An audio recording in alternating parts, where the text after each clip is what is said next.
me llama la atención que te acuerdes de esa reunión que tuvimos hace tanto tiempo, No, yo me acuerdo todo. porque esa memoria es privilegiada. Y no solo eso, claro, nosotros nos debemos haber conocido aquel año que debe haber sido probablemente 2016, Ujú. porque debe ser el último año que yo estuve trabajando ahí.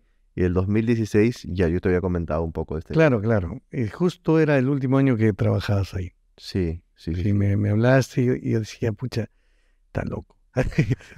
Pero no, las locuras, hermano, son buenas, Sí, claro, ¿no? Y si no haces esas locuras, no trasciendes. claro. Y alguna Pero vez las locuras buenas, ¿no? las locuras buenas. Tú Ujú. has hecho también algunas locuras buenas y seguro algunas malas, como todo. Me gustan las malas.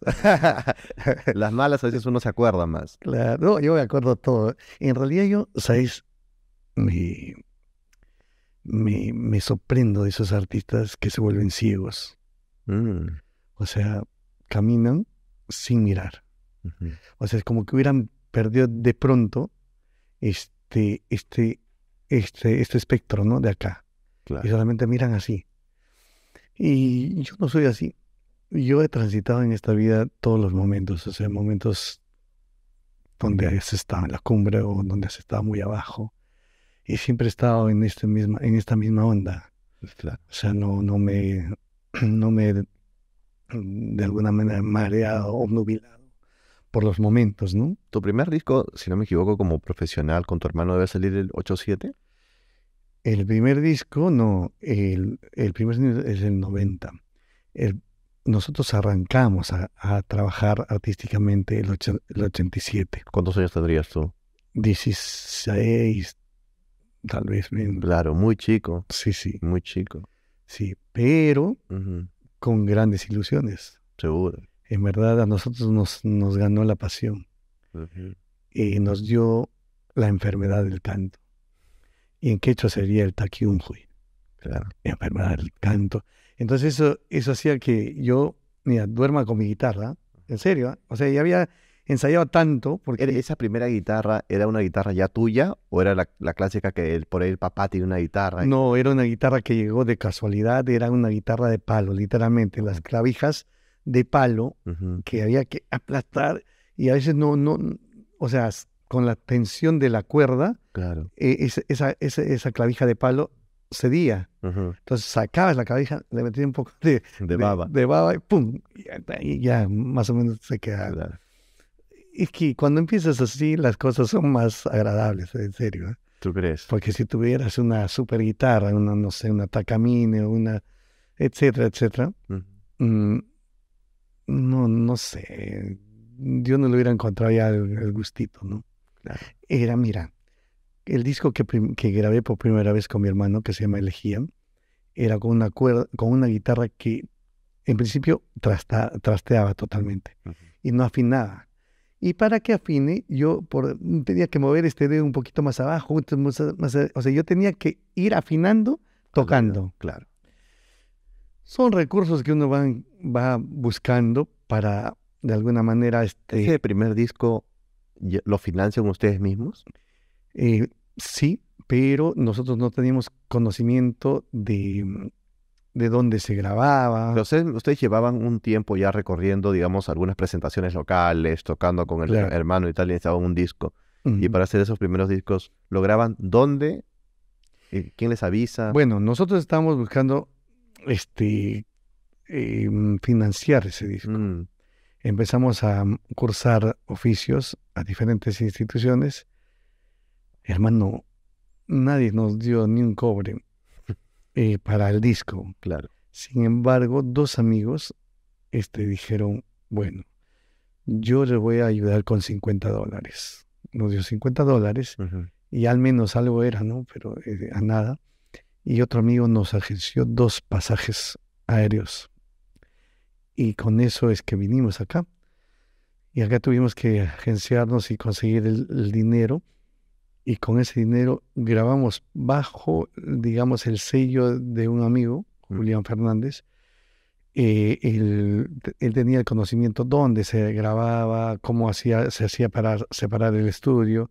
Entonces, por esa gestión, él fue también dueño de la producción. de los masters. Sí, 50% él y 50% nosotros. Claro. Así grabamos ese primer disco, pero para el siguiente disco ya él financió todo, ¿El siguiente disco cómo se llama? desde las entrañas del fuego, y él era dueño del 50% y nosotros del otro. El que tienen ustedes dos están con los ternos, el disco que tiene Amor, Amor, que tiene El Perú Nació Serrano, que tiene Cómo Has Hecho, ese disco se llama... Amor, Amor. Ese es el disco que viene tercero. El tercero. Ese es el tercero. Ese es el que revienta, digamos. Es el que revienta. No, en realidad desde el primer disco.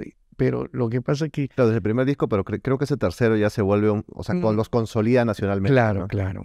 Ese disco ya no quisimos grabar con la misma persona. Sí, claro.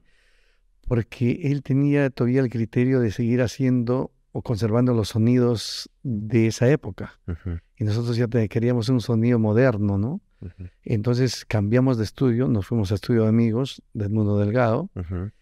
y ahí empezamos a grabar. Y nosotros en verdad no teníamos todavía claro cómo íbamos a plasmar lo que queríamos plasmar. Pero ese nuevo disco ya tenía la producción 100% de ustedes económica. Totalmente. Y en ese sentido me interesa cuando tú dices, claro, ustedes querían un sonido más moderno. ¿Qué cosa te hacía pensar eso, no? Porque de repente el género andino se resiste más. Siempre los géneros tradicionales se resisten un poco más a actualizar el sonido, pero me imagino que tú ya tenías otra influencia. En el lugar donde grabábamos, se llamaba Jafe, uh-huh. Ahí grababan todos los grupos de chicha. Uh-huh. Entonces la ecualización que le daban a nuestra música era así, con harto delay, uh-huh. La reverberación muy marcada, grande. Entonces, y el delay también bien largo. Uh-huh. Entonces ya nosotros no queríamos eso, queríamos que suenen nuestras guitarras con un reverb idóneo, ¿no? Tal vez ponerle un delay, pero un poco chiquitito, ¿no? Algo suficiente, lo justo.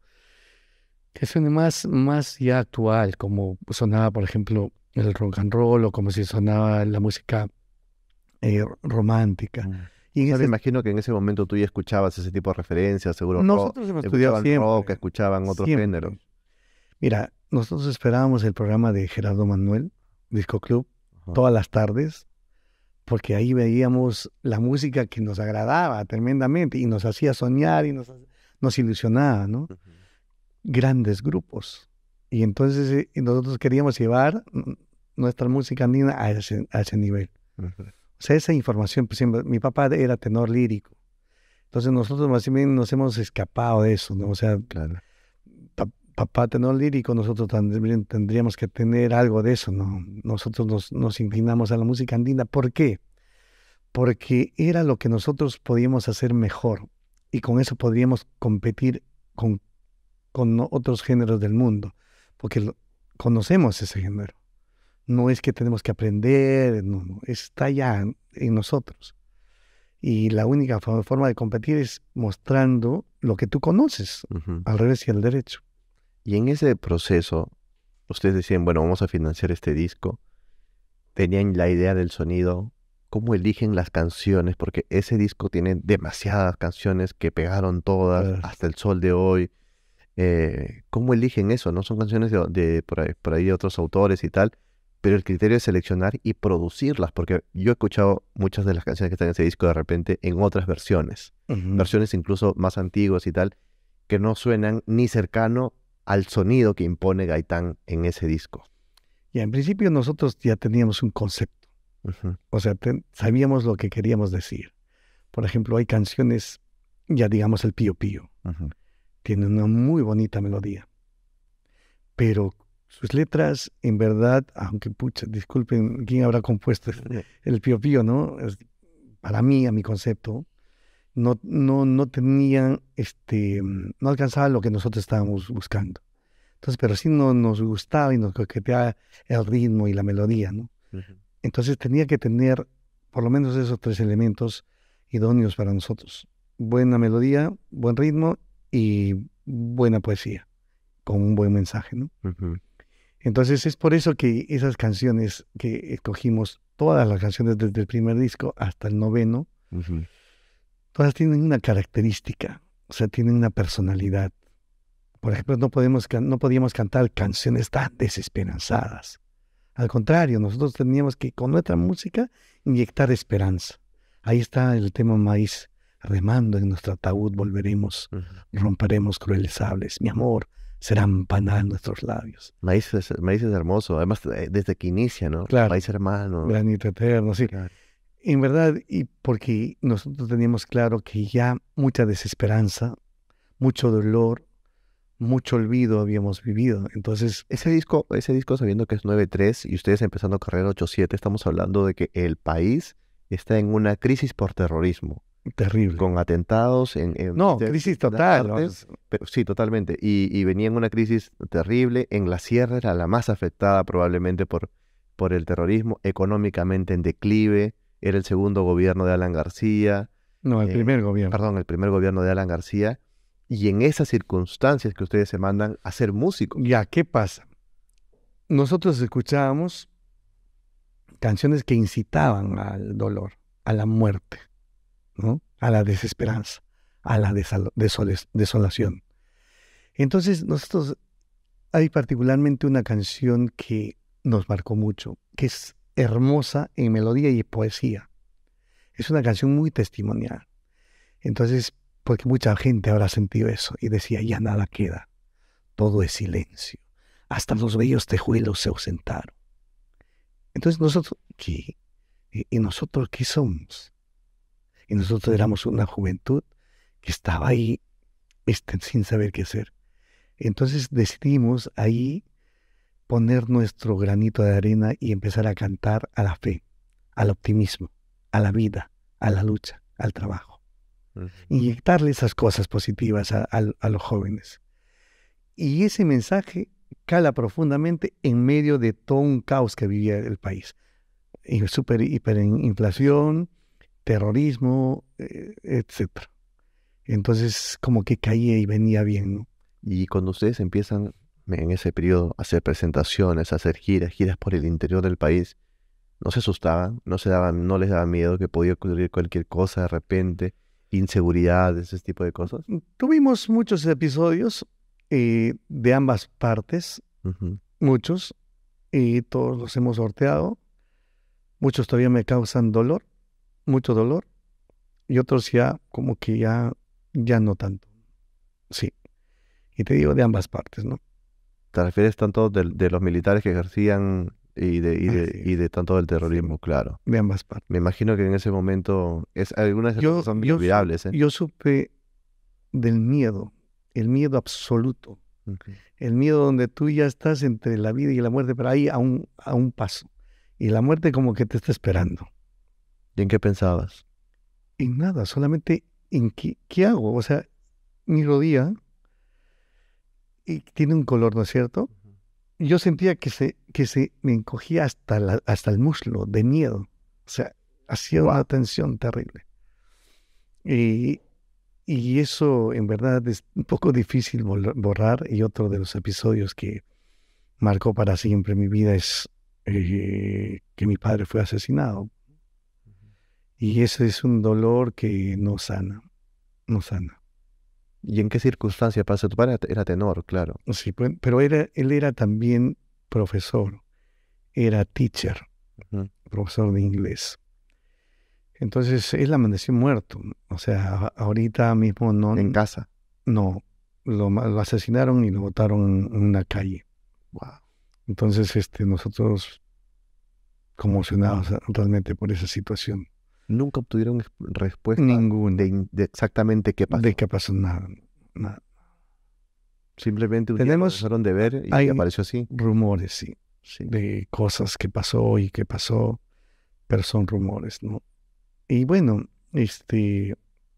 nosotros hemos tenido que luchar y lidiar con ello. ¿Estos rumores lo acusaban a él? ¿Ah? ¿Estos rumores de qué iban? ¿Lo acusaban? No, ¿O que lo van a acusar. Mi papá era un señor muy querido. Me imagino. Era un señor. Sí. ¿Ya? Entonces, y prueba de ello hay tantos alumnos, tanta gente que lo recuerda hasta ahora con mucho cariño. Ujú. Sí, él era un ser humano. ¿Cuántos años tenías tú? Yo tendría ya unos 17. O sea, tú estás apenas empezando a hacer música. Sí, y la ilusión era de que él nos vea Mm. porque nosotros hemos heredado de él, ¿no? Y él era tenor lírico, pues, de conservatorio. Él había egresado Ujú. del conservatorio, entonces tenía la voz muy educada, ¿no? Muy colocada. Y cuando me escuchaba cantar decía, hijito, por favor, se desesperaba, ¿no? No le gustaba, no pensaba No, que faltaba trabajar ahí. totalmente, ¿no? Se desesperaba mucho. Y yo decía, pero papá, ese es el swing, que no sé cuál. Claro, ese No, es el sufrimiento. pero él no, él cantaba, oh sol, y esas canciones, ¡buah! Cantaba pues espectacular. Claro. Y ahí entonces, Y nunca pudo ver no, cómo no, explota el dúo Gaitán no, no, Castro. no. No, esa es también una de las penas que me causa, ¿no? Mm.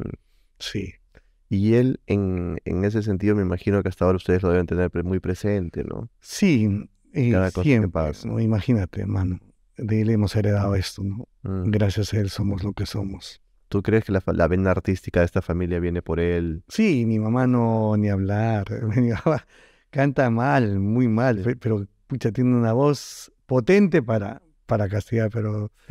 pero para cantar, ¿Cuántos hermanos son ustedes en total? y de padre y madre somos tres, Mm. pero mi padre tuvo 4 hijos más. Claro, aparte. Sí, Pero digamos, Gaitán Castro son tres. Diosdado, tú Y Carlos. y un hermano más, que no Ujú. está dedicado a la música. Sí, canta También. lindo, pero y bueno, él es parte también elemental y fundamental para el desarrollo del dúo Gaitán Castro. Ujú. Él era el que iba y él era el de avanzada, ¿no? Y también mi madre. Un poco haciendo gestión y tal Sí, sí, también. sí, sí, sí. Él estaba adelante siempre y conocía y lo hacía con... Pero bueno, se dio, eh, él radica en Madrid, Ah, en un momento se retiró. sí, le va bien y a veces se le ocurre, hace sus conciertos y va gente, canta bonito, Ujú. entonces, pero no es su actividad principal, ¿no? Cuando ustedes empiezan a hacer este sonido nuevo que me comentas, mira, creo que debería haber molestado a otra gente. ¿Tú crees que incomodó a los tradicionales del género? Oye, ¿qué cosa vienen estos chicos a hacer esta música positiva, alegrona, más rápida de No repente? era más rápida, era Entonces, ordenada. más bueno, buen punto en el que lo pones. Ujú. Y a veces eso siempre genera, sobre todo en los más atrapados en un sonido Eh, más clásico, genera molestia, ¿no? sí, nos trajo mucho conflicto con ellos, ¿no? Ellos se creían dueños de la tradición, hasta ahorita se creen dueños de la tradición, que ellos son lo máximo, ¿no? Y, pero en verdad, yo siempre he dicho que el tiempo le da la razón a quien tiene la razón. Ahora, y la música que nosotros hemos hecho, o sea, lo puedes hacer analizar con todo el mundo, o sea, es una música bien hecha. Nosotros conocemos la raíz en profundidad. Hemos vivido y hemos bebido de la fuente. Y entonces, a partir de ese conocimiento, hemos hecho lo que hemos hecho, con, con conocimiento. Y sobre todo con respeto. Ujú. Entonces, no se ha visto trastocar la música. Al contrario, se ha visto recreada y fortalecida. Es por eso que, bueno, ahí están las canciones y perduran en el tiempo. Muchas de ellas se han convertido en canciones clásicas. Totalmente. Ujú. Me llama la atención porque siempre que hay un tipo de variación o tal, se hacen las mismas acusaciones. Ahora hace un poco en Viña, por ejemplo, veía a Milena Wharton, Ujú. que le fue muy bien, ganó Viña tal. Lleva un sonido andino, pero también le criticaban, le decían, no, que tú no eres andina, te apellidas Wharton, vives en Monterrico. ¿Qué tiene que ver Entonces, el apellido? ¿Qué tiene que ver donde vivas? ujú, No tiene nada que ver. Es gente, yo creo que mala leche, ¿no? O sea, le pesa y le duele el éxito de otras personas. ujú. A mí no, en verdad no. O sea, Tú ves una Milena, te da alegría. me da alegría, pero sí le recomendaría también cosas, ¿no? Ujú. O sea, está perfecto que siga así, con ese ímpetu, con ese trabajo, con esa vehemencia que te da la juventud, ¿no? Pero también que yo creo que si quiere un poquito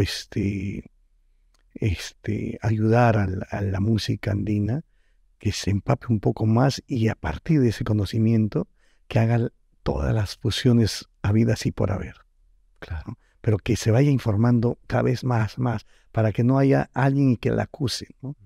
Y eso le va a hacer mucho bien a ella. ¿Cuántos discos estrenó en toda su etapa los hermanos Gaitán Castro? 9, 9. Sí, pero luego tenemos unas canciones sueltas, singles. sí, Claro. que no sé, son ya lo máximo, pues, ¿no? Porque, por ejemplo, he visto que muchos compañeros hacen sinfónicos, pero en realidad no son sinfónicos, porque son... Le agregas 4 cuerdas y eso no lo hace sinfónico. Sí, pues, ¿no? Sí, Pero claro. ellos dicen sinfónicos. Nosotros en esa época habíamos hecho y ya trabajos impecables, increíbles, con algunas secciones de cuerdas, de chelos, Ujú. ¿no? Pero eso nunca, ni nos hemos atrevido a decir que es un sinfónico, ¿no? Sinfónico es cuando tienes a toda la sinfónica, Ujú. con timbales, con laúd, Con todo. con todo, eso es sinfónico, ¿no?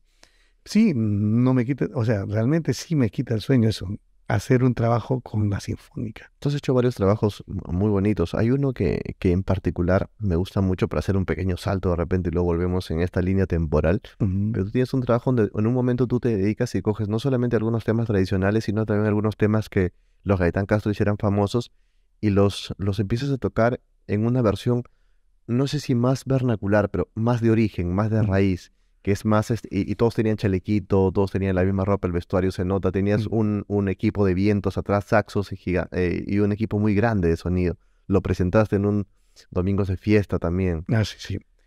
Es que eso es lo bueno Mm, cuando tú conoces la raíz. Pues dar los saltos que te dan la gana. ujú, Y si tú quieres retroceder, no es retroceder, no, sino vuelves. ujú. Vuelves a tu origen y cantas, ¿no? Y ya me acuerdo de que eso es a la usanza huanca. A la usanza huanca.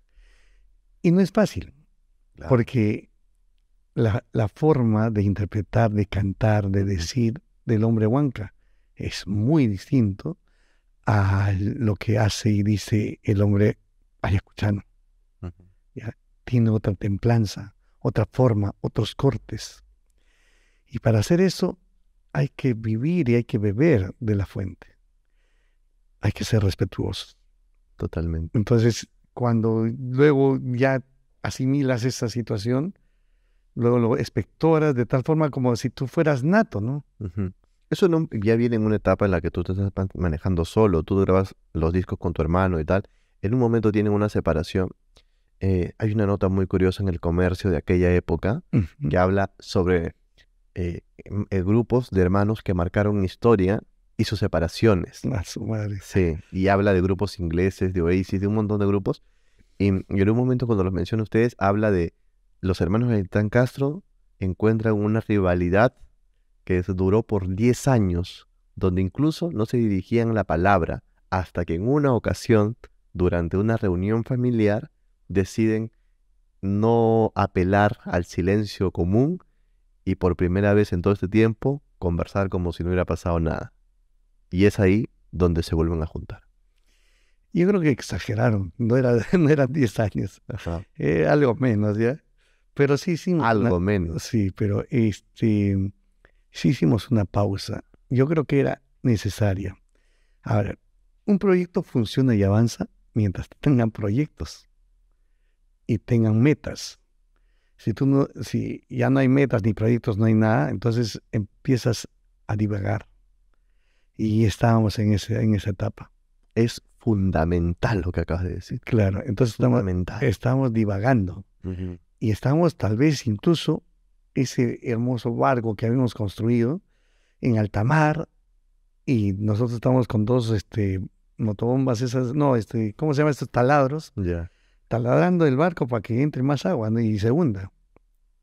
Y no digo uno y otro, los dos. Estamos en ese. Y antes de naufragar, entonces decidimos, por lo sano, hacer un camino en solitario y ahí donde nacen Esas producciones. esas producciones que han dado mucho que hablar, en solitario, porque ya es tal vez otra forma, ya estamos más sueltos, Ujú. ya no hay el esquema que teníamos como dúo Gaitán Castro, porque sí tiene un concepto filosófico incluso, Ujú. ¿no? Entonces, estábamos muy encasillados, no podíamos ser más libres. Pero también hay un desafío porque el día que ustedes parten aguas, la gente sigue esperando música, sigue esperando saber y la gente sabe que lo que sea que saque ahora Diosdado, por ejemplo, espera ya algo de ti.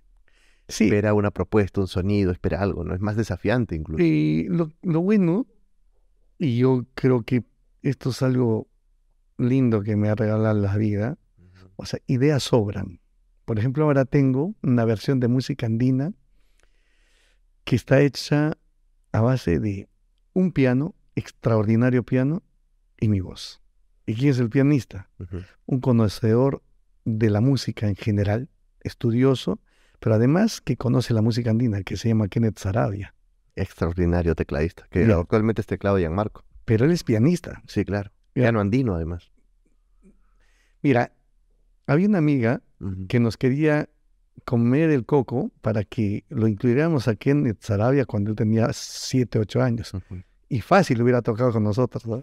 Total. No, el tipo, desde que era un niño, era un Claro, pero prodigio. nosotros no le damos bola porque como Vas a niño, poner un niño. sí, y nosotros estábamos en las nubes, ¿no? Entonces, pero pasado el tiempo, nos encontramos con Kenneth ya más bajado, mucho más maduro, con un conocimiento de la música alucinante, la armonía y todo ello, y le propongo hacer esto, y nos fuimos a Buenos Aires. Ujú. Hemos hecho un disco en el en el estudio guión de Buenos Aires, Ujú. donde han grabado todos los grandes, Charly García, Mercedes Sosa, Suyem. en fin, Quilapayún, en fin, Ujú. todos, sí, todos. Ujú. Y ahí nos fuimos a grabar, porque ahí hay un piano, Es un disco a piano y voz. sí, un piano alucinante. Y ese disco está, mira, está listo, está mezclado, está masterizado, está todo. Pero le quiero hacer la tapa. Ujú. O sea, la presentación De todo, claro. tiene que ser como para un Grammy. Ujú. Es un sueño, pues, lo que pasa es que está bien hecho. Sí. Ya, entonces, Susana Baca fue nominada con un disco de solo voz, imagínate. sí, este es un piano y voz, pero en el mundo andino no ha habido. No, claro. Entonces, yo lo estoy haciendo y está quedando espectacular o ha quedado espectacular. Entonces, nunca se agotan las ideas. Ahora tengo otras No sé ideas. si hay otro en el Perú incluso que haga esa transición de música andina en piano como lo hace Kenneth. No hay. Y no sé si hay una voz tan marcadamente del género como la tuya, ¿no? Es que, como te digo, yo conozco desde niño esto. Mm. O sea, y Kenneth me dijo, mira, vamos a hacer, pero no vamos a hacer solamente de escucho. El reto tiene que ser de todas las regiones. Por ejemplo, hay una pandilla puneña, hay un huayno huancabelicano. ¿Ya has cogido alguno de tus clásicos? No, No, has no, no. refrescado, Sí, sí, has movido el sí, repertorio sí. ahí. Ok. Hay sí inspiraciones mías, canciones nuevas. Ajá. Hay un Santiago, que es inspiración mía. En fin, hay huaynos. ¿Quién te distribuye digitalmente? Ahí tenemos también un problema. Nosotros siempre hemos adolecido de la distribución de nuestros discos, ¿no? Nosotros hemos tenido siempre nuestra disquera, pero a veces con el cansancio y todo eso no distribuimos bien. Ahorita tengo un amigo, José Luis Cárdenas, Ujú. pero bueno, creo que podríamos distribuir aún mejor nuestra Claro, música. Sí. porque para muchos artistas, cuando la cuestión cambió a digital, el negocio cambió, se movió mucho más rápido y también la distribución digital ahora es inmensamente diferente y muchos artistas incluso viven y rentabilizan de su ingreso digital, ¿no? Claro, nosotros, claro, rentabilizamos, pero quisiéramos optimizar más. Totalmente, imagínate. Sí. Un grupo con la tradición de ustedes, tanto en solitario como grupo, debería estar rentabilizando mucho más Sí. seguramente. Mira, que a mí me sucedieron varias cosas, dentro de ellas, una que me puso un cabe, pero tremendo, que me robaron una producción de 250 canciones listas. 250 Mm. canciones. Sí. ¿Cómo te robaron 250 canciones? Iba a decir por idiota, pero lo voy a decir, ya lo dije. Ajá. No, lo que pasa que en ese entonces se nos ocurrió hacer un cuarteto con unos amigos de la música y queríamos sacar ya un disco, Ujú. ya, ¿no? Entonces yo saqué el máster, 2 discos duros, y llevé a un estudio de grabación. Esos 2 discos duros son temas nuevos Todos eran nuevos. que habías hecho tú o con ellos. No, yo los había hecho solo. Sí, Los había ido construyendo a lo largo de 20 años. claro. Canciones bien logradas, etc. Y saco los 2 discos duros. Estábamos en el estudio, se acabó la hora. Y entonces todos se quedaron medio cortos. ¿No? Y particularmente uno de ellos dice, no, tenemos que seguir. Y llama a otro estudio y pide más horas y fuimos a ese estudio. Y yo, por el olvido, dejé mi camioneta y los discos duros en la camioneta. Uh-huh. Y vinieron unos ladrones y se llevaron la camioneta con los discos duros. ¿Sabes? Te robaron tu camioneta. Sí. Con todo. Con todo. Y nunca apareció. Wow. Pucha. Nunca, pero tú fuiste al seguro por la camioneta, me imagino. Y tal. No, yo no. Mira, ahí en esos discos habían 10 camionetas o más. Totalmente. Sí, o más, te digo. Sí. Y entonces... ¿Y no recuperaste ni disco ni camioneta? Nada. Yo decía, ojalá al menos lo pirateen. Al menos que lo suban ellos. Claro, ya ya qué importa. Nada, no apareció. No. Perder ese trabajo. Puede ser esa la época en la que estabas con este grupo que habían hecho con Pepe Alba, claro. con Max Castro, estaban haciendo algunas cuestiones, sí. Y ellos saben porque fue delante de ellos, ¿no? Wow. Y ellos sabían la calidad y la cantidad de canciones que habían ahí. Una pérdida para el folclore muy grande, ¿no? Pero yo soy un hombre que, bueno, sí lloré. Me resistí a llorar. Hasta que un día, porque también Jesús Rodríguez, el viejo había grabado algunas canciones. En realidad todo el mundo había grabado ahí. Muchos músicos. Uh-huh. Mira, imagínate, habían canciones que habían participado Víctor Hugo Glenny en la guitarra, Gerardo Manrique, Marcelo Mota, wow. El chino Henry Webunten, en fin, encima estaba también Jesús Rodríguez, el viejo Rodríguez. En fin, habíamos hecho locuras con la música andina en tantos discos. Yo no lo soltaba porque todavía estaba pegado el tema Amor, Amor, como has hecho. Entonces, soltar más temas es ir matando tus temas que están funcionando, ¿no? Uh-huh. Entonces, lo iba guardando para después. Nunca hubo ese después. Pero ahora mismo ya tengo 3 discos. Este año voy a... Adicionales al que me mencionas. Adicionales, ya hechos totalmente distintos a los que perdí. Ya ahí están, ya están listos, están ya masterizados, están para salir, ¿no? ¿Toca tu hijo también? Y claro, y mi hijo es, entre tanto... Ahora gira contigo incluso, ¿verdad? Claro. Él es el editor, y para editar, o sea, hay que ser buen músico, porque esta música tiene mucha polirritmia, y hay que entender el huayno. Tiene un lenguaje muy, muy, muy difícil. Si tú lo escribes, ahí se complica más todavía.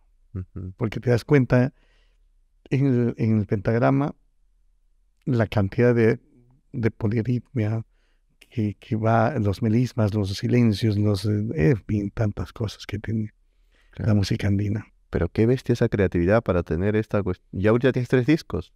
No, más tengo, pero listos ya. 3. 3. Y esos 3 son, me imagino, como me mencionas, cada uno tiene un concepto distinto. Claro. Wow. Sí. Sí, entonces y además es un periodo largo donde has hecho temas propios, temas clásicos, temas que te han gustado mucho. Me gustó por ejemplo, una versión que tienes tú de este tema muy conocido de la música andina que se llama Mi Diccionario.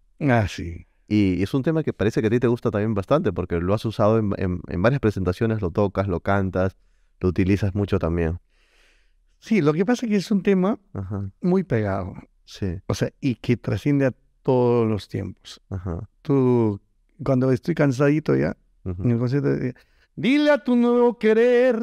Y ellos ya cantan que Mi Diccionario. Ya claro. tú te relajas un poco. Hay canciones así de pegadas que la gente las canta completas. Sí, tú sabes que yo puedo decir, dile a tu nuevo querer que Mi Diccionario, las palabras. Y ellos se ponen a cantar, tú puedes ir al baño, tomar tu cafecito, claro. Te relajas un poco, ¿no?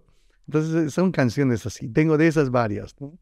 Ya para un poco descansar, pues. Y yo creo que con la música que hicieron ustedes también, los 90, la música del folclore andino se marca mucho por lo que hicieron ustedes. Después creo que en los 2000 hay un resurgimiento, porque también hay un tema con la cumbia. Ujú, La cumbia, la música andina siempre han ido como que si no es una es la otra, ujú, felizmente. Luego aparecen otros valores, aparece por ejemplo un Pelo de Ambrosio con hits por todo mm. momento. Siempre estuvo grupos como Max Castro aparece por ahí, antología, temas de ese tipo.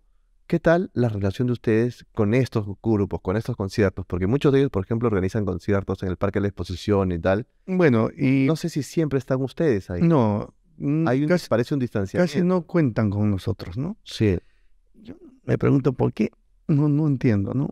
Pero los aplaudo ujú. que sigan haciendo lo que están haciendo. ¿Pero crees que es por todos ellos o porque hay alguno particularmente de ellos que no Mira, les yo gusta? no tengo una explicación lógica, Mm, pero así ha sido. Es como nosotros acá solitos y ellos aglutinados permanentemente. pero me imagino que sospechas algo. Mira, yo tengo la, la tranquilidad de que hago mi trabajo como debo hacer y me basta. Y además tengo trabajo, o Ujú, sea, y ahí estoy tranquilo. O sea, pero sí, algunas veces me han invitado y ha sido grato compartir con ellos, ¿no? ujú, Para mí es como un partido de fútbol, o sea, nunca he ido de otra forma. O sea, es como que juega la Huilla, la Alianza, una cosa así, ¿no? ujú. Y voy así, voy con mi equipo, hacemos lo que tenemos que hacer en el escenario, la gente se divierte y yo ya estoy feliz. Sí, Claro, esa es, digamos, tu manera de proceder y de sí. manejarte también. Ahora, yo siempre he trabajado limpiamente, jamás, por ejemplo, hay gente que sí, por ejemplo, me he enterado que tratan de, por ejemplo, una vez me apagaron los subs. Ujú. Estamos en un festival y entonces los bajos No sé. empezaron a desaparecer y nadie entendía qué pasaba. Fueron los chicos que trabajan con nosotros a ver, los habían apagado. Y eso no se hace, o sea, son prácticas Imagínate. muy terribles. Después, una vez probamos sonido, estamos sonando espectacular. En el monitoreo tienes que tener todo claro, ¿no? Ujú, Y le habían cambiado los cables, los canales, o sea, claro. entonces cuando arrancamos, pum, prendimos nuestra sesión, la sesión está ya ahí, empezamos a tocar, la guitarra no sonaba donde debía sonar, No, escuchas todo por sonaba, otro lado, claro. y ahí en realidad te desorientas Totalmente. porque encuentras el rebote, pero nosotros somos de esa gente muy guerrera. Yo he tocado con mi hermano, a veces sin monitor. Ujú. Yo le veía la mano, como pulsar, yo le acompañaba a eso, a la Claro. mano. Y entonces nosotros nos agarramos de donde sea, ¿no? Y salimos airosos. ¿Cuál crees que es tu instrumento, digamos, el que algunos le llaman ese instrumento de primera mano para ti? La Ah, guitarra, pues, ¿no? para ti es la guitarra. Claro, Sí. la guitarra. Pensé que me dirías de repente charango, de repente.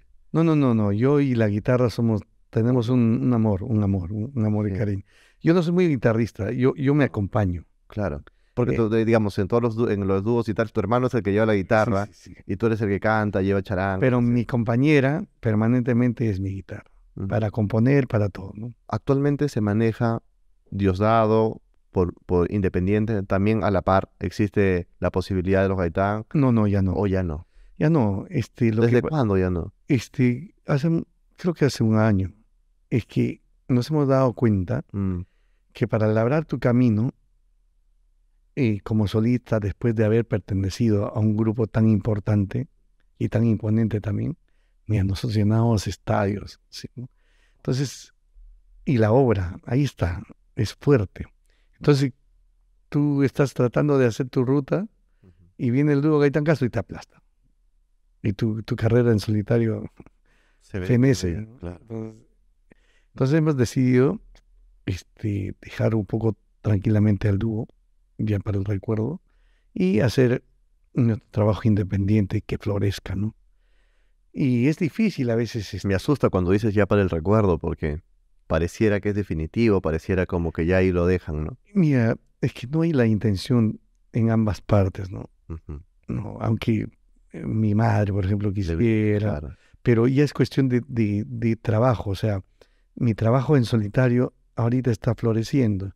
claro. Entonces, si yo pongo el dúo de Gaitacas, va a ser marchitar, ya no va a Todo el florecer. esfuerzo que has hecho Sí, también por solitario. y son varios años que me ha tomado esto, ¿ah? No es fácil. ¿Cuántos años cumplió el año pasado los Gaitán Castro? Este año, en abril, cumplimos 36 años. Sí, pero estuvieron activos Ah, ya. hasta los 35, digamos. No, Hasta el año pasado, ¿no? No, es muy esporádicamente. O sea, Ajá. cuando había alguien ya pues muy caprichoso que quería ya, pucha, yo quiero. Yo voy a pagar un capricho Sí, por tener a los sí, Gaitán Castro, eventualmente ustedes se Nada más, juntaban. sí. Pero digamos, entonces, Pero sin ensayo, sin pero eso nada. significa que los hermanos Gaitán Castro como dúo en verdad acaba en ese momento, cuando ustedes decían acabar en el 2000 y pocos. 2004 más o menos. Claro, en ese momento que ustedes le ponen el fin a la etapa tras 9 discos, ese fue el real final de Sí. los Gaitán Castro. Porque ya no volvimos a ensayar, ya no volvimos a producir, ya no... Digamos, desde ahí nunca hubo la nueva dinámica ya. de hermano, ¿qué sonido tenemos para el próximo proyecto? Exacto, no. Antes nos soñábamos juntos, o sea, dormíamos abrazados. En serio. Claro. Ya, hermanito, así, ¿no? Pero así es la vida. Y bueno, que no suene tampoco algo terrible, ¿no? O sea, nosotros cuando agarramos un par de guitarras ya nos estábamos mirando raro, ¿no?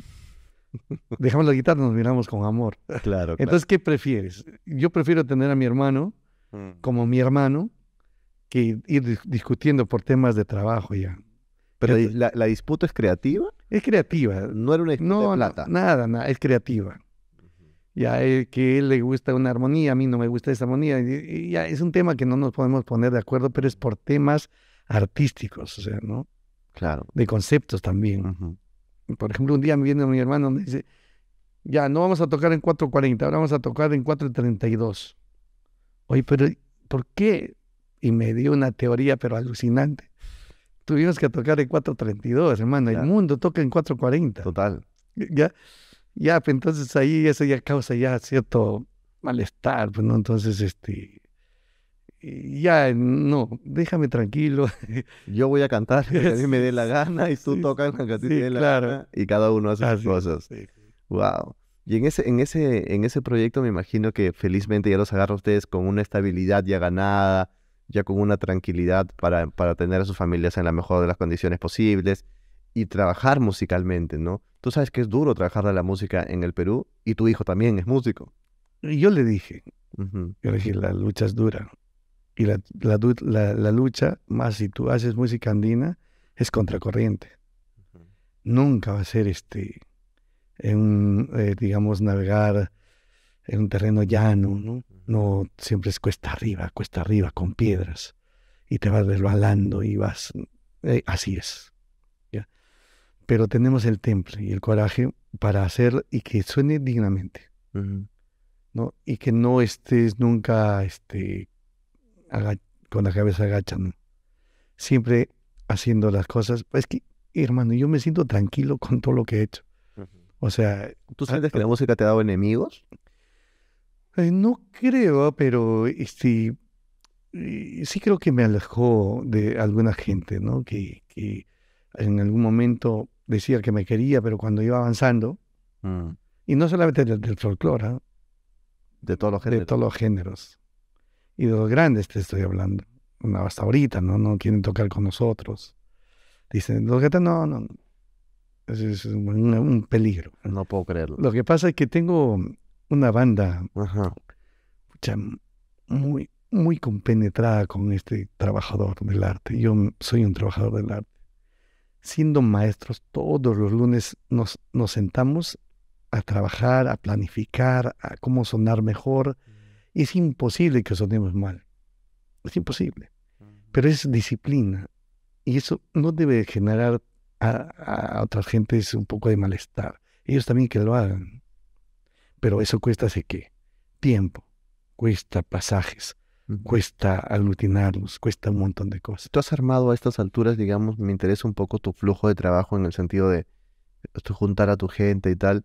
¿Has hecho ya tienes una propia sala de ensayo o tú que eres un compositor o un músico prolífico y tu hijo es músico? Me imagino que ya han hecho un pequeño estudio en casero, al menos para armar, para programar. ¿Cómo es este trabajo? Y mira, nosotros siempre hemos tratado de que la tecnología esté a nuestro favor. Podemos ser de la tradición, pero muy siempre con la tecnología. Ya, entonces yo tuve, creo que uno de los estudios más fuertes en el país Tú invertiste una cantidad astronómica en tener un estudio en esa época. en esa época, claro. ¿Por qué? Porque es un material primordial. Por eso pude grabar 250 canciones que a la larga me robaron, Ajá. ¿no? Y ahora no tengo ese estudio. Lo tuviste que ir vendiendo, ¿verdad? Se vendió todo, porque también se iba devaluando. Entonces, y bueno, por X motivos tuve que vender el estudio.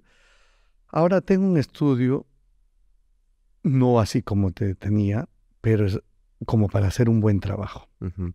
¿No? Yo creo que es fundamental que todos tengamos un estudio. So, tú sueles grabar tu música en tu estudio, Algunas algunas cosas.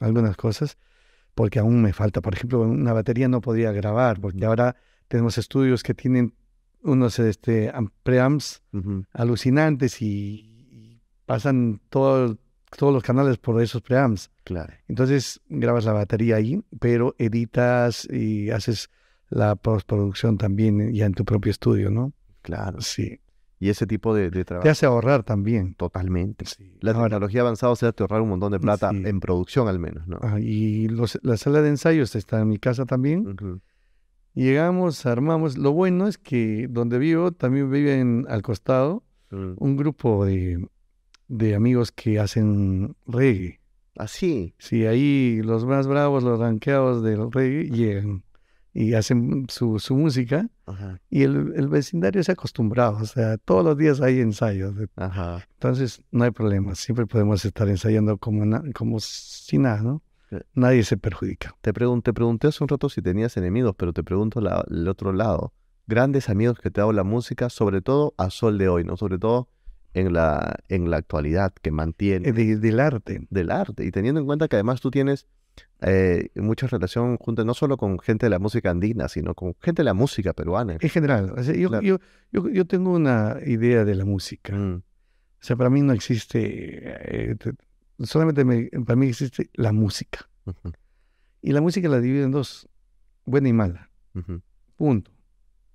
Nada más. Yo puedo escuchar, vas a escuchar de todo, ¿no? Y no me estoy no poniendo a pensar, esta es salsa, esta música es criolla, esta música es negra, esta música es latín, Ujú. no, música es música y la escucho y la valoro. Pero hay música también que me deja pensando. Y lo bueno es que mi hijo también concuerda conmigo en ese sentido Ujú. y tiene también su gusto y buen gusto para escuchar buena música. Corrígeme si me equivoco. ¿En los últimos años has tenido aspiración política? Sí, pero ese fue un error tremendo. Yo tengo un rol mayor y no sé por qué. Tú te lanzaste al Congreso Sí, sí. con Renovación Popular. No, con Podemos Perú. Podemos, el partido que en ese momento llevaba a Urresti. Ortesti, sí. Sí. Pero fue un error porque en verdad yo no estoy calificado para esas, ¿cómo te podría decir? Para que suene bonito. Para esa justa política, para esas líderes. O para esas líderes. Ujú. Ya, son... Para entrar en el fango, dirían algunos. Exacto, exacto. Mira, a mí me pusieron 4 tachas.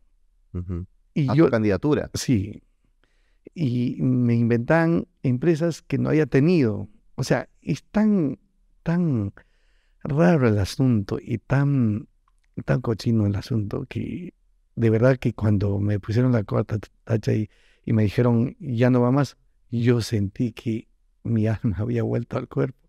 Nunca me habían ofendido tanto porque inmediatamente te polariza. Ujú. Perteneces a un partido político y ya ellos tienen contrincantes y los contrincantes te atacan. Totalmente. Me decían esto y que el otro, y yo normalmente siempre había recibido palabras de ánimo y aliento, de felicitación, etcétera, y de la noche a la mañana sentir eso, la verdad, era chocante. No lo volveré a hacer, Además asumes el pasivo del partido, ¿no? por eso, pues, Cualquier cosa del partido te polariza ya. te achacan a ti también y tal. Entonces, a ti cuando te hacen la 4ª tacha, tú dices, está bien, ya fue, no voy a participar. No, ahí ya queda. esa tacha ya era Ya imposible. era imposible. Y era, mira, para llegar a esa conclusión y para hacerme esa tacha, realmente Ya debe ser gente grande metida para lograr esa información de mi persona, ¿no? Que ni yo mismo sabía.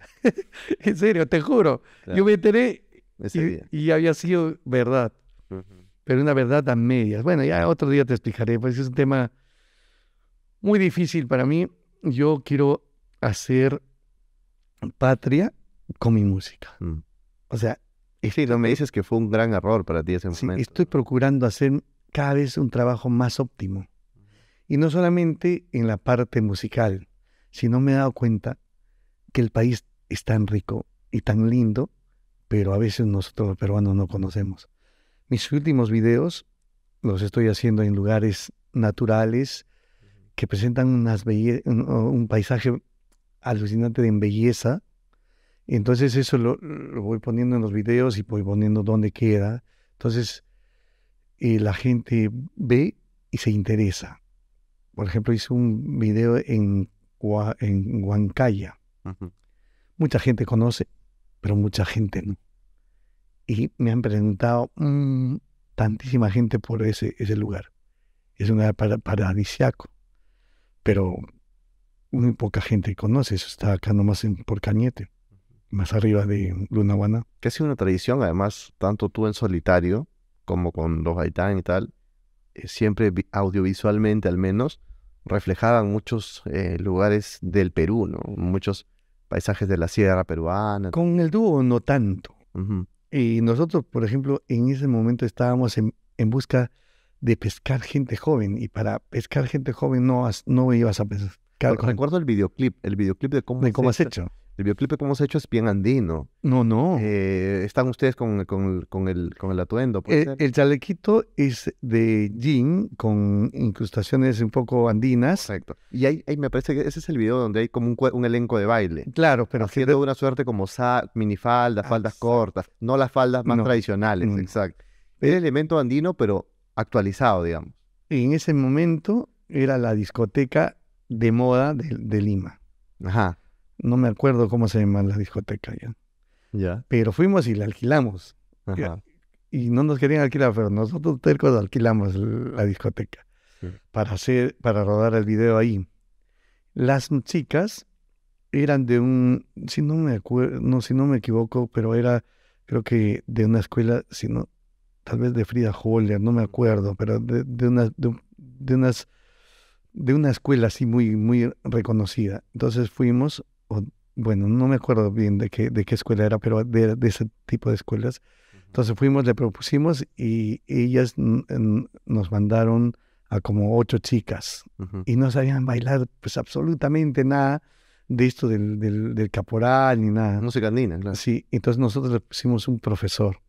Se demoraron como 2 o 3 meses en hacerlo, porque ya, y así es como hicimos. Entonces nosotros, ¿qué era lo que queríamos? ¿Quién dirigió ese video? 2 amigos, ¿cómo se llama? Bello, Ronald Bello. Ajá. Y José Sotomayor. Claro. ¿Ya? Debe ser uno no se hacían muchos videos en esa época. No. Nos cobraron $5,000 por cada video. Por cada video. Y entonces, porque tenía que ser en Betacam, claro. Y eran los carretes, y ir a la isla de edición era todo un mundo, ¿no? Claro. Entonces, y salió esos videos con gente joven en una discoteca, con luces. Entonces la gente joven decía, wow, ¿no? Gente joven también baila. Entonces era como videos de pesca. Ajá. ¿No? Entonces, pero tenías, claro, había una estrategia marketera. Claro. ¿No?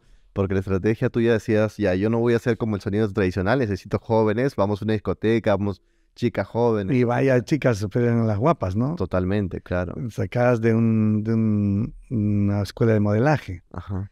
Ya, bien, todo chévere. Nos fue funcionando. Mencionabas que te costó incluso alquilar, no te querían alquilar la discoteca y tal. Sí. En ese momento, cuando ustedes empiezan a llegar también, claro, era una época donde todavía era un Perú mucho más segregacionista de repente, había el tema del racismo de repente, no habían la ejemplos, discriminación de repente era un poco más marcado, ¿tú crees? No habían ejemplos de gente joven haciendo esa música. Nosotros éramos los punta de lanza. Entonces, esta música era para, digamos, ya de cierta edad y de una determinada zona. Ujú. Y aquellos que de repente gustaban de esta música eran hipócritas y no querían decir que me gusta. Claro. Escucho en secreto porque si no me van a juzgar. No vayan a pensar que soy serrano, Exacto. siendo serrano. Exacto. Entonces era una cosa así. Nosotros salimos jovencitos, crespitos, todo eso así, y cantando nuestros bailes orgullosamente. ¿No? ¿Qué nos va a importar, hermano? Si ya nos habían dicho de todo por ser ayacuchanos, Ujú. una raya más al tigre. Entonces nos presentamos y ¿qué pasaba? Por ejemplo, se puso de moda el Mariangola. Ujú. Ahí tenemos que hacer el concierto. Y lo hicieron muchas veces. Ahí. Claro. El tablazo del Colegio San Agustín, de moda, ahí vamos a hacer.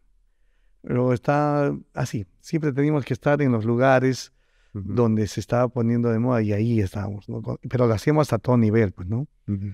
En los escenarios, en el equipo, la puesta en escena, todo está todo bien puesto como ahora. Mira, yo me voy a presentar. Claro, el tema de la calidad siempre está. Ahora la apuesta que voy a hacer prontito nomás es así, a todo dar, Ujú. porque tiene que amarrar todo. Yo tengo un VA que se llama Juan Carlos Ruiz. Él ha trabajado con grandes del mundo. Se encarga de lo visual. Sí, pero la chamba le ha costado no meses, un par de años. Claro. Entonces eso tú presentas, entonces la gente dice, wow, ¿no? Totalmente. Porque está en Y 3D. es parte de todo Sí, sí. una propuesta. Ujú. Quiero hacerte, hemos conversado largo, hemos conversado más de una hora. Te agradezco mucho por tu tiempo. Tengo unas últimas preguntas nada más para que me gustaría hacerte. Un poco rápidas, pero me gustaría saber cuál es el concierto más importante para ti en tu carrera hasta ahora. Creo que la del Eduardo y de Vos, Ujú. porque ese concierto se volvió como un hito para todos. ¿Qué año fue? En el año 93. Ujú. Mira, nadie se atrevía en el país, ningún artista a hacer cosas grandes. Tocaban en eventos pequeños, ¿no? O si no, hacían los grandes festivales que habían, ¿no? Habían hartos festivales. Pero independientemente, cada uno no hacía, no se atrevía. Incluso, y debo de confesar, cuando mi hermano me dice, vamos a hacer un concierto del dúo Gaitán Castro en el Eduardo Divos, Ujú. yo me molesté, le dije, oye, ¿qué te crees? ¿Te crees famoso? ¿Qué te pasa? Tranquilo, me dice, vamos a hacerlo. Y me presenta el diagrama de lo que iba a ser el volante. Ya no era el volante normal y común, sino era como un díptico Ujú. donde presentaba la fotografía del Coliseo y nosotros donde ya nos habíamos presentado ahí con Jarcas y lo habíamos recontrallenado. Entonces era una foto espectacular y luego abrías la paginita, ahí mostrabas el mapa Ujú. del Coliseo con las zonas bien distribuidas y luego un mensaje, era como una invitación. Ujú. No, nosotros, digamos, los demás le invitamos a usted, etcétera, y a la espalda, no sé, creo que había un cancionero. Pero era impactante para la época. Completamente distinto, Sí, claro. todo a color y en buen cucheto. Entonces, y nos atrevimos y lo hicimos. Y mira, la cola arrancó 10 de la mañana para comprar boletos. Ujú. En la tarde ya la cola para entrar y nosotros vivimos a la vuelta. Ujú. Nosotros decíamos, hostias, ¿qué pasó acá? Claro. ¿No? Y entonces ese fue un hito para todo el mundo. Ujú. Entonces todos supieron que sí se podía hacer. Claro, cuando ya luego yo vi todo eso como un solo corazón, un solo sentimiento, un solo horizonte, una sola fuerza, hicimos ese concierto. Fue un lleno total. El momento más especial de tu vida personal. A ver. Bueno, cuando nacieron mis hijos, pues, ¿no? Ujú. Sí. ¿Cuántos tienes? ¿En total? Ajá. Sí, A ver, tengo 4. tienes 4. ¿Son con dos mujeres, 2 hombres? No. No, 3 mujercitas y un varón. ¿Y el varón es el único músico? Sí, el único. Tengo una hija, la última, la de 16, la de 17, perdón, y acaba de cumplir 17. Canta espectacular, pero no le importa la música. Ajá. Yo le Ella quiere estudiar otra cosa. claro, está estudiando psicología Ujú. y le digo, pero no le importa. Vaya, digo, Claro. Bueno, también es una carrera dura, pero me hubiera gustado porque canta excelente, ¿no? Claro, canta hermoso. De repente algún día le graban una canción, quién sabe. Ojalá, ¿no? No le importa. Qué Claro, increíble. Dios da barbas a quien no merece. tal cual. Te agradezco mucho por tu tiempo, Diosdado. Ha No, sido un gracias. placer y seguramente conversaremos nuevamente.